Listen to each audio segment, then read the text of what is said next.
আসসালামু আলাইকুম। দুপুরের শীর্ষ সংবাদে স্বাগত জানাচ্ছি আমি সুমনা সুমা।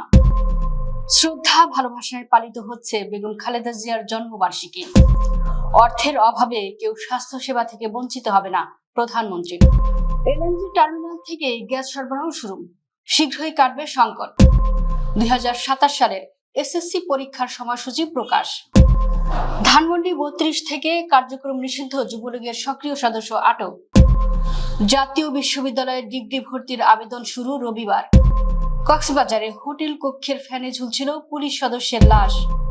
7 অঞ্চলে ঝোড়ো হাওয়ার আশঙ্কা, নদী বন্দরে সতর্কতা।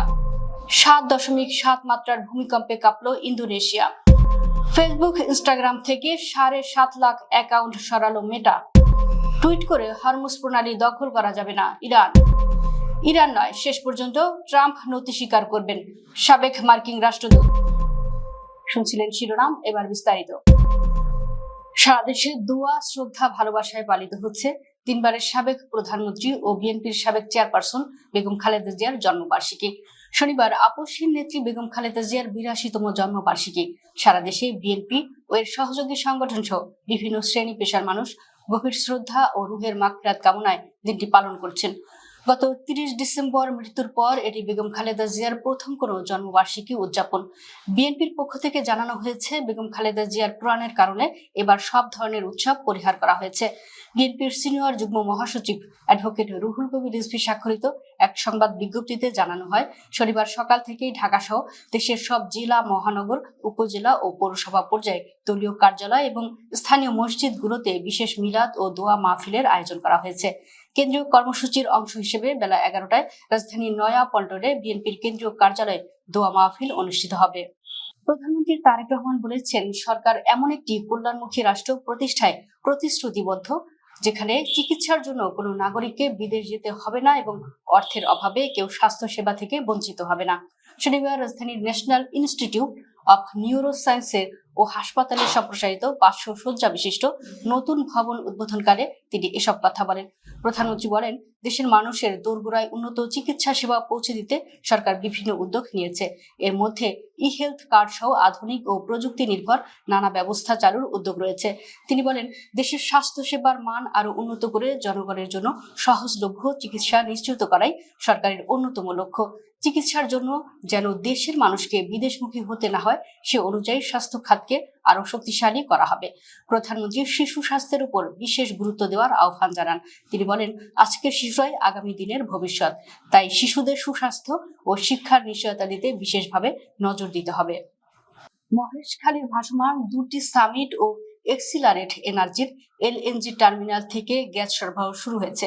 এতে জাতীয় গ্রিডে গ্যাসের সরবরাহ বেড়েছে। শনিবার সকালে সামিট থেকে প্রায় 460 মিলিয়ন ঘনফুট এবং এক্সিলারেট থেকে প্রায় 300 মিলিয়ন ঘনফুট গ্যাস সরবরাহ করা হয়েছে।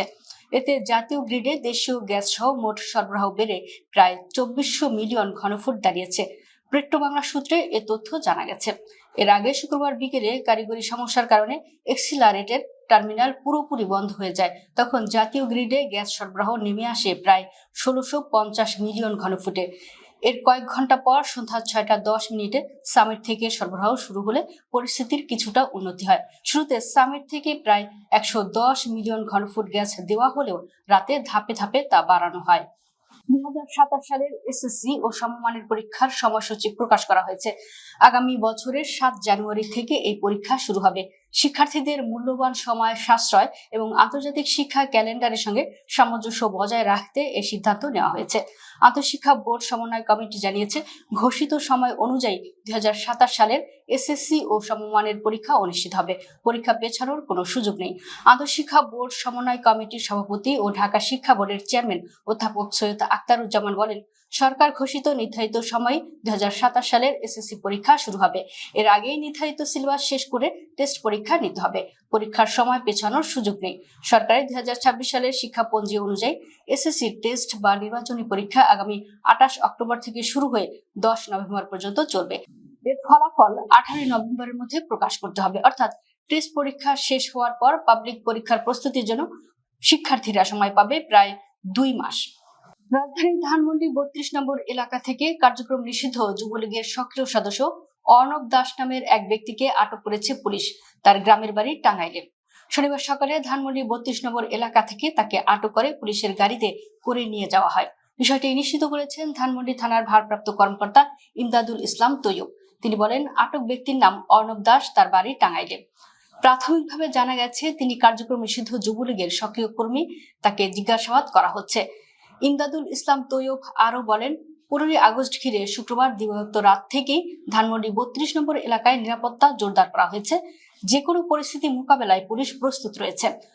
15 আগস্ট উপলক্ষে ধানমন্ডি 32 নম্বর এলাকায় বঙ্গবন্ধু শেখ মুজিবুর রহমানের ভেঙে দেওয়া বাড়ি ও আশেপাশের এলাকায় সতর্ক অবস্থানে রয়েছে আইন শৃঙ্খলা বাহিনী। শনিবার সকাল থেকেই সেখানে পুলিশের ব্যাপক উপস্থিতি দেখা গেছে। জাতীয় বিশ্ববিদ্যালয়ের অধিভুক্ত কলেজগুলোতে 2025-26 শিক্ষাবর্ষে ডিগ্রি প্রোগ্রামের ভর্তি আবেদন শুরু হচ্ছে আগামী রবিবার 16 আগস্ট বিকেল 4টায়। আবেদন করা যাবে আগামী 15 সেপ্টেম্বর রাত 12টা পর্যন্ত। আর ভর্তি হওয়া শিক্ষার্থীদের ক্লাস শুরু হবে 5 অক্টোবর থেকে। শনিবার জাতীয় বিশ্ববিদ্যালয়ের স্নাতক পূর্ব শিক্ষা বিষয়ক স্কুল শাখার ডিন ডক্টর মোহাম্মদ আশিক কবির চৌধুরী স্বাক্ষরিত এক প্রেস বিজ্ঞপ্তিতে এ তথ্য জানানো হয়। এতে বলা হয়, আবেদনকারীদের এসএসসি ও এইচএসসি পরীক্ষার ফলাফলের ভিত্তিতে প্রতিটি কলেজের জন্য আলাদাভাবে কোর্স ভিত্তিক মেধা তালিকা প্রণয়ন করা হবে। একই মেধা নম্বর প্রাপ্ত হলে এসএসসি ও এইচএসসির জিপিএ এবং প্রয়োজনে মোট নম্বরের ভিত্তিতে মেধাক্রম নির্ধারণ করা হবে। এরপরও সমতা থাকলে বয়স কম শিক্ষার্থীকে অগ্রাধিকার দেওয়া হবে। ভর্তি কার্যক্রম ধাপে ধাপে প্রথম মেধা তালিকা, দ্বিতীয় মেধা তালিকা, কোটার মেধা তালিকা এবং প্রথম ও দ্বিতীয় রিলিজ স্লিপের মাধ্যমে সম্পন্ন হবে। কক্সবাজার শহরের বাস টার্মিনাল এলাকায় একটি আবাসিক হোটেল থেকে আতাউল কবির নামে এক পুলিশ সদস্যের ঝুলন্ত লাশ উদ্ধার করেছে পুলিশ। তিনি টেকনাফ উপজেলার হোয়াং ইকো হাইওয়ে পুলিশে কর্মরত ছিলেন। শুক্রবার বিকেল 4টার দিকে কক্সবাজার পৌর বাস টার্মিনাল সংলগ্ন ঢাকা আবাসিক হোটেলের চতুর্থ তলায় 401 নম্বর কক্ষের দরজা ভেঙে ফ্যানের সঙ্গে ঝুলন্ত অবস্থায় তার লাশ উদ্ধার করা হয়। মৃত আতাউল কবির পিরোজপুর জেলার নেসারাবাদ উপজেলার রাজবাড়ী এলাকার উরুবুনিয়া গ্রামের আব্দুল খালেক মজুমদারের ছেলে। পুলিশ ও হোটেল সূত্রে জানিয়েছে, বৃহস্পতিবার রাত 9টার দিকে আতাউল কবির হোটেলটিতে একাই গিয়ে 401 নম্বর কক্ষে ওঠেন। পরে বিকেল 4টার দিকে পুলিশের একটি দল ঘটনাস্থলে পৌঁছে কক্ষের দরজা ভেঙে ভিতরে প্রবেশ করে। এ সময় স্লিং ফ্যানের সঙ্গে ঝুলন্ত অবস্থায় ওই পুলিশ সদস্যের লাশ দেখতে পান তারা। দুপুরের মধ্যে দেশের কয়েকটি জেলায় 60 কিলোমিটার বেগে ঝোড়ো হাওয়া বয়ে যেতে পারে বলে জানিয়েছে আবহাওয়া অফিস। একই সঙ্গে বৃষ্টি বা বজ্রসহ বৃষ্টিরও আশঙ্কা রয়েছে। শনিবার দেশের অভ্যন্তরীণ নদী বন্দরগুলোর জন্য ভোর 5টা থেকে আবহাওয়া অধিদপ্তরের দেওয়া পূর্বাভাসে জানানো হয় এ তথ্য। এতে বলা হয়, খুলনা, বরিশাল, পটুয়াখালী, নোয়াখালী, কুমিল্লা, চট্টগ্রাম ও কক্সবাজার অঞ্চলগুলোর উপর দিয়ে দক্ষিণ বা দক্ষিণ পূর্ব দিক থেকে ঘন্টায় 45 থেকে 60 কিলোমিটার বেগে অস্থায়ীভাবে দমকা বা ঝোড়ো হাওয়া বয়ে যেতে পারে। ইন্দোনেশিয়ার ফ্লোরেস অঞ্চলে 7.7 মাত্রার ভূমিকম্প অনুভূত হয়েছে। শক্তিশালী এ ভূমিকম্পনের পর সুনামির আশঙ্কায় স্থানীয় বাসিন্দাদের নিরাপদ স্থানে সরে যাওয়ার নির্দেশ দেওয়া হয়েছিল। পরে দেশটির আবহাওয়া, জলবায়ু ও ভূপদার্থ বিজ্ঞান সংস্থা সুনামির সতর্কতা প্রত্যাহার করে। স্থানীয় সময় শনিবার ভোর 4:58 দিকে পূর্ব নুসা তেঙ্গারা প্রদেশের নাগেংওকে এলাকার কাছে ভূকম্পনটি আঘাত হানে। ভূমিকম্পটির গভীরতা ছিল মাত্র 15 কিলোমিটার। এর কেন্দ্র ছিল নাগেওকের মবাই শহর থেকে প্রায় 30 কিলোমিটার উত্তর পূর্বে। বিএমকেজি জানায়, ভূমিকম্পটির পর সুনামি সৃষ্টির সম্ভাবনা দেখা দিয়েছিল। পূর্ব নুসা তেঙ্গারা, দক্ষিণ সুলাওসি ও পশ্চিম নুসা তেঙ্গারা প্রদেশের এর প্রভাব পড়তে পারে বলে সতর্ক করা হয়। এর কারণে ঝুঁকিপূর্ণ এলাকার মানুষকে দ্রুত নিরাপদ স্থানে সরে যেতে বলা হয়েছিল।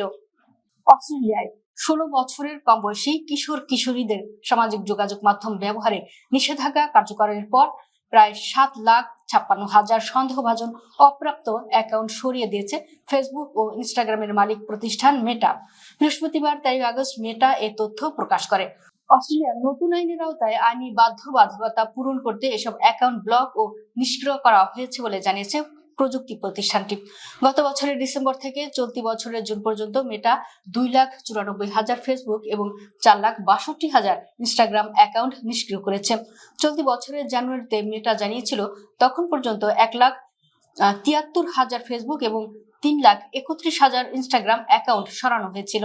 পরবর্তী সময়ে এই সংখ্যা উল্লেখযোগ্যভাবে বেড়েছে। টুইট বিমান বাহিনী রণতরী কোনো নির্দেশ কিংবা নির্বাচনী ভাষণের মাধ্যমে হরমুজ প্রণালী দখল করা সম্ভব নয় বলে মন্তব্য করেছেন ইরানের উপ পররাষ্ট্রমন্ত্রী কাজেম ঘরিবাবাদী। শনিবার মার্কিন প্রেসিডেন্ট ডোনাল্ড ট্রাম্প কর্তৃক হরমুজ প্রণালীকে যুক্তরাষ্ট্রের ভূখণ্ড হিসেবে ঘোষণার হুমকির জবাবে সামাজিক যোগাযোগ মাধ্যম এক্সে দেওয়া এক পোস্টে তিনি এই কড়া প্রতিক্রিয়া জানান। ঘরিবাবাদী তার বার্তায় স্পষ্ট করে বলেন, ইরান যুক্তরাষ্ট্রের কোনো হুমকি বা ক্ষমতার প্রদর্শনীতে ভয় পায় না। তিনি আরো উল্লেখ করেন, এই কৌশলগত গুরুত্বপূর্ণ জলপথটি উন্মুক্ত রাখা বা বন্ধ করার বিষয়টি একমাত্র ইরানের নিজস্ব কর্তৃত্ব ও সিদ্ধান্তের উপর নির্ভর করে। ইরানের বিরুদ্ধে ট্রাম্প প্রশাসনের চলমান অর্থনৈতিক চাপের কৌশল শেষ পর্যন্ত যুক্তরাষ্ট্রের জন্যই ব্যর্থ হতে পারে বলে মন্তব্য করেছেন দেশটির সাবেক রাষ্ট্রদূত ও হোয়াইট হাউসের মধ্যপ্রাচ্য বিষয়ক সাবেক নীতি নির্ধারক মার্ক গিন্সবার্গ। তার মতে, ওয়াশিংটন ও তেহরানের মধ্যে চলমান অচল অবস্থা মূলত একটি উচ্চ ঝুঁকির অর্থনৈতিক চিকেন গেম, যেখানে শেষ পর্যন্ত যুক্তরাষ্ট্রই পিছু হটতে পারে। কাতার ভিত্তিক সংবাদ মাধ্যম আল জাজিরাকে দেওয়া এক সাক্ষাৎকারে গিন্সবার্গ বলেন, ইরানের উপর সর্বোচ্চ চাপ প্রয়োগের নীতি যুক্তরাষ্ট্রের জন্য নতুন নয়, তবে বর্তমান পরিস্থিতি আগের যে কোনো সময়ের চেয়ে ভিন্ন, কারণ এখন কৌশলগতভাবে গুরুত্বপূর্ণ হরমুজ প্রণালী সরাসরি সংঘাতের কেন্দ্রবিন্দুতে রয়েছে এবং ইরান তার অর্থনীতি সচল রাখতে প্রয়োজনীয় বৈদেশিক মুদ্রার রিজার্ভ থেকেও কার্যত বিচ্ছিন্ন হয়ে পড়েছে। দর্শক, ভিডিওটি শেষ পর্যন্ত দেখার জন্য আপনাকে অসংখ্য ধন্যবাদ। নিত্য নতুন ভিডিও পেতে আমাদের ইউটিউব চ্যানেলটি সাবস্ক্রাইব করুন এবং নিয়মিত নোটিফিকেশন পেতে বেল বাটনটি ক্লিক করুন। আমাদের ফেসবুক পেজটি ফলো করুন। এছাড়াও আমাদের ভিডিও লাইক, কমেন্ট ও শেয়ার করুন। আল্লাহ হাফেজ।